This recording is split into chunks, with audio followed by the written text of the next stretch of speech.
Bwana Yesu asifiwe. Karibu katika ibada ya ukombozi, ibada inayokuja kwako na mimi Pastor Miamba, na leo tunaenda kuomba kwa habari ya kurejeshewa hali ya kuzaa. Tutasoma katika kitabu cha Mwanzo sura ile ya kwanza na ule mstari wa 24. Maandiko yanaeleza na kuendelea, nitaendelea. Maandiko yanaeleza kwamba Mungu akasema nchi na izae kiumbe hai kwa jinsi yake, mnyama wa kufugwa nacho kitambaacho, na wanyama wa mwitu kwa jinsi zake. Ikawa hivyo. Tunaona Mungu anaeleza ajenda ya chochote anachokienda kukitengeneza, na yoyote anaenda kumuumba ndani yake awe na mbegu, awe na hali ya kuzaa. Hali ya kuzaa, chochote kinachoitwa kuzaa, kwa maana ya kwamba kuwe kuna namna ambayo mtu anakuwa na uwezo wa kuzaa, kwamba huyu mtu akitaka kufanya biashara awe na uwezo wa kuzaa. Huyu mtu akitaka kuwa na familia awe na uwezo wa kuzaa watoto. Huyu mtu akiwa na idea kwenye jambo lolote lile, ile idea iweze kuzaa, iwe productive, iweze kuzaa. Yani kwa lugha nyingine, ndani ya mtu ama kitu ambacho Mungu alikiumba, alikipa uwezo wa kuongezeka, uwezo wa kuzaa na kuongezeka. Ni kitu ambacho Mungu alikifanya, na alipokuja kumuumba mwanadamu akakithibitisha. Alivyoviumba vitu vyote akakithibitisha, na ndio maana unaona maandiko yanasema Mungu akasema nchi na izae kiumbe hai kwa jinsi zake, mnyama wa kufugwa nacho kitambaacho, wanyama wa mwituni kwa jinsi zake. Ikawa hivyo. Mungu akafanya mnyama wa mwitu kwa jinsi yake na mnyama wa kufugwa kwa jinsi yake, na kila kitu kitambaacho juu ya nchi kwa jinsi yake. Mungu akaona ya kuwa ni vyema. Mungu akasema, na tumfanye mtu kwa mfano wetu na kwa sura yetu, wakatawale samaki wa baharini, ndege wa angani na wanyama, na nchi yote pia, na kila chenye kutambaa kitambaacho juu ya nchi. Mungu akaumba mtu kwa mfano wake, na kwa mfano wa Mungu alimuumba, mwanamume na mwanamke aliwaumba. Mungu akawabarikia. Mungu akawabarikia. Angalia baraka ambazo Mungu alizibariki baada ya kuwa amewaumba watu na vitu. Akasema hivi, Mungu akawaambia, zaeni mkaongezeke, mkaijaze nchi. Angalia, zaeni mkaongezeke, mkaijaze nchi na kuitiisha, mkatawale samaki wa baharini na ndege wa angani na kila kiumbe chenye uhai kiendacho juu ya nchi.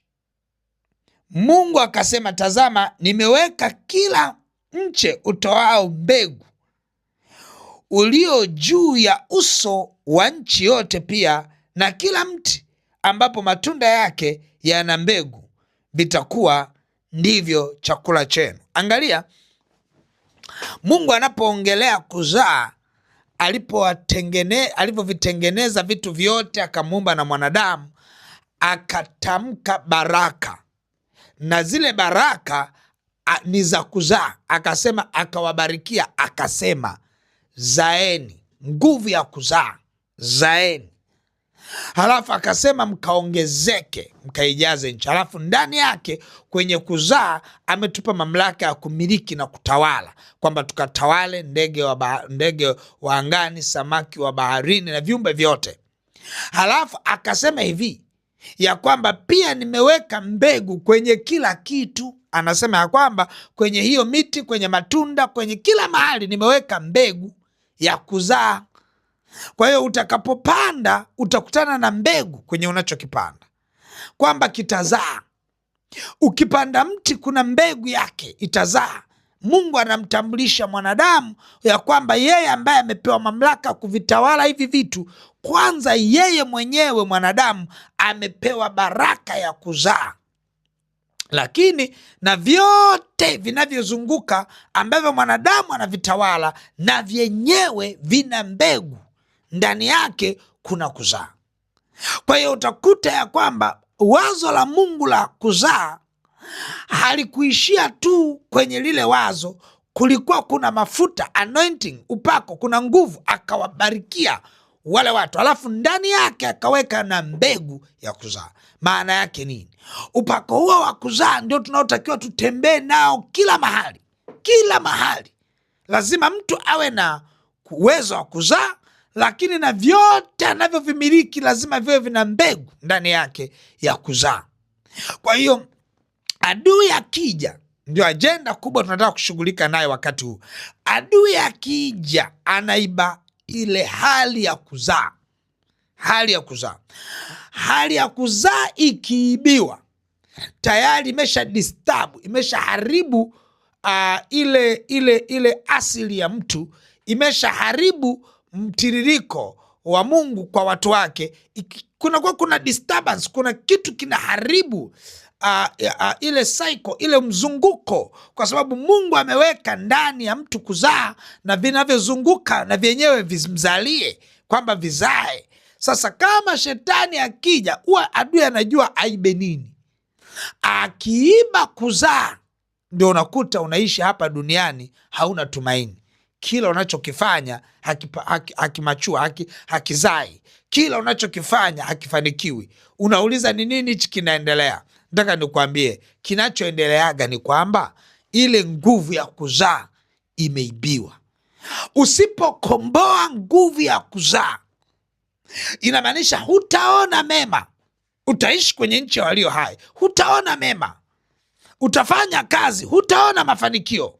Utapambana, hautaona mapato, kwa sababu nguvu ya kuzaa imeibiwa. Na nguvu ya kuzaa ikiibiwa, inamaanisha hauwezi ukafanya lolote linaloweza kufanyika halafu ukawa una namna ya kusema limefanikiwa, kwa sababu kinachosababisha kwamba mtu huyu afanikiwe ni nguvu ya kuzaa. Ukiona mtu amefanikiwa kwenye uchumi, kuna nguvu ya kuzaa. Ukiona mtu amefanikiwa kwenye kazi yake, anasifiwa, ni kwamba anazaa, ni productive. Huyu mtu kuna namna ya kuzaa. Ukiona mtu amekosa mwelekeo, ujue kinachopigwa, kilichoibiwa ni nguvu ya kuzaa. Kwa nataka niende mbele za Bwana kwa pamoja usiku wa leo, tukakomboe hali yetu ya kuzaa, hali yetu ya kuzaa. Ukitaka kuelewa hii kitu ni muhimu kwa kiwango gani, utaangalia ukisoma kwa muda wako kitabu cha Mwanzo sura ya 9, utakuta Mungu anapomruhusu Nuhu sasa atoke kwenye safina. Cha kwanza Mungu anarudia kumbariki Nuhu, anarudia hii yote tuliyoisoma hii. Anamwambia Nuhu, nakubarikia na uzae, kukawe na kuzaa, nchi na izae, ikuzalie matunda nchi, na wewe uwe na nguvu ya kuzaa, na vyote vilivyokuzunguka na vyenyewe viwe vina hali ya kuzaa. Ukisha kuwa na namna hiyo, tayari wewe ni mshindi, kwa sababu kama hautakuwa kuwa na shamba sio tatizo, lakini hilo shamba linazaa. Kuwa na kazi sio tatizo, lakini hiyo kazi inazaa. Kuwa na biashara, wafanyabiashara watanielewa, kuanzisha biashara sio tatizo, hiyo biashara inazaa, hiyo biashara ina faida. Kwa hiyo unaweza kukuta ya kwamba kitu kuanza sio tatizo, lakini lazima kiwe kinazaa, lazima ndani kuwe kuna mbegu ya kuzaa. Usiku wa leo tunapoenda kufanya maombi ya ukombozi, wakati huu tunaenda kuamuru vyote vinavyotuzunguka vipokee nguvu ya kuzaa. Tunaenda kuamuru biashara yako ikazae, tunaenda kuamuru ndoa yako ikazae, tunaenda kuamuru afya yako ikazae, tunaenda kuamuru kila kinachokuzunguka, miradi yako, kazini kwako, vikawe na uhai. Kuna hali ya kuzaa, na ile mbegu ikaonekane ikaonekane ile mbegu ya kuzaa. Nataka mtu mmoja tuende pamoja kwa imani kabisa tukakomboe. Lazima mtu mmoja afanye mchakato wa kukomboa, na moja ya kitu muhimu tunachoenda kukikomboa ni hali ya kuzaa. Na utakapokomboa hali yako ya kuzaa, utamuona Bwana, utashangaa tu kila mahali pana machua, utaona kila mahali pana stawi. Nini maana yake? Kuna nguvu ya kuzaa. Nataka twende tukafanye maombi haya ya ukombozi kwa pamoja.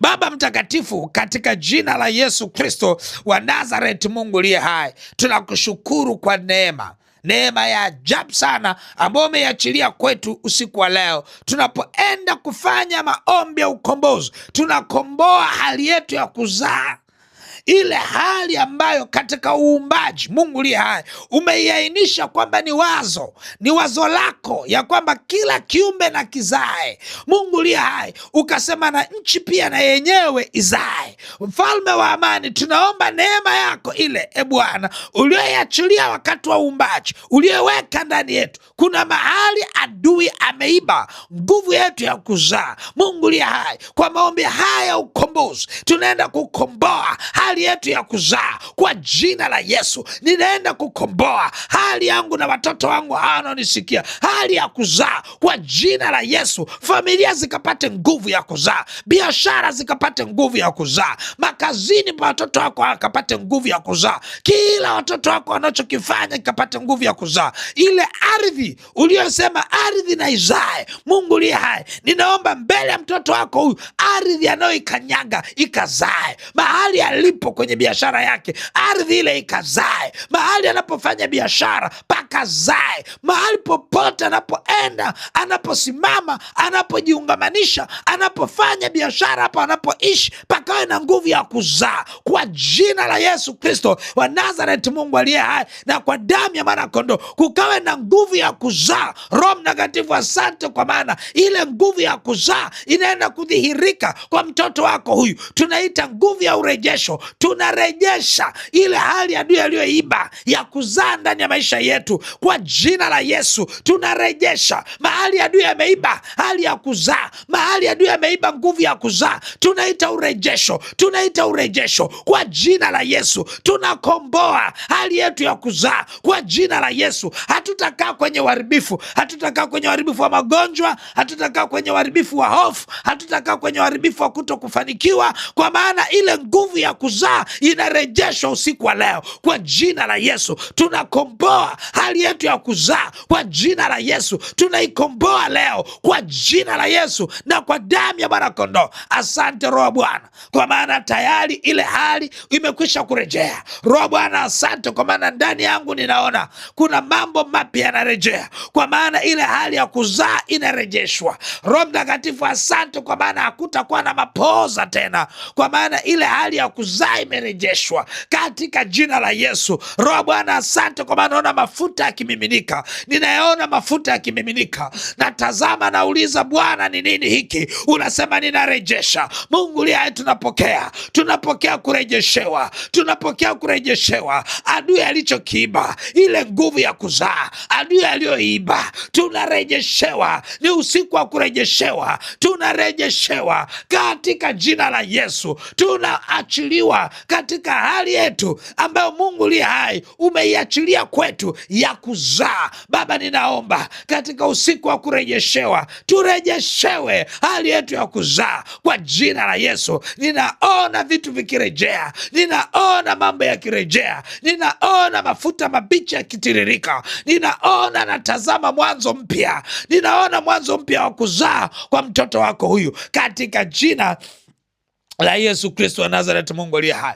Adui hautafanikiwa kurejea tena kwenye maisha yetu, kwa maana ile nguvu ya kuzaa imekwisha kurejeshwa ndani yetu. Ile nguvu ya kuzaa tayari tumeichukua, tumerejeshewa. Bwana amerejesha ile nguvu yake ya kuzaa ndani yetu. Mpango wa kwanza umerejea, na nchi itazaa na vyote vinavyotuzunguka vitazaa. Mbegu itaonekana nasi tutazaa kwa jina la Yesu na kwa damu ya mwana-kondoo. upendo. Baba, ninaomba ukaimarishe mbegu ya kuzaa kwa jina la Yesu. Imarisha mbegu katika jina la Yesu. Imarisha mbegu ikazae kwa jina la Yesu. Mbegu ikazae, mbegu ikazae. Roho Bwana, tunaomba neema ya kuimarisha mbegu, kwa maana mbegu inaenda kuzaa kwa jina la Yesu Kristo wa Nazareth, Mungu aliye hai. Amen, amen, amen. Mungu wangu akubariki sana.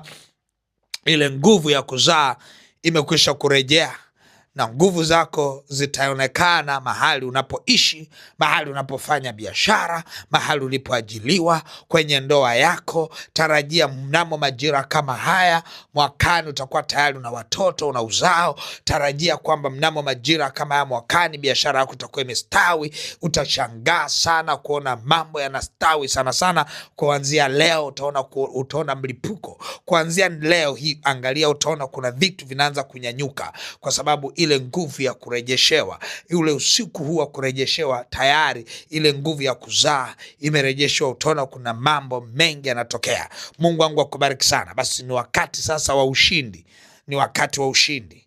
Wakati wa ushindi ni ule wakati wa kuweza kushika sadaka yako.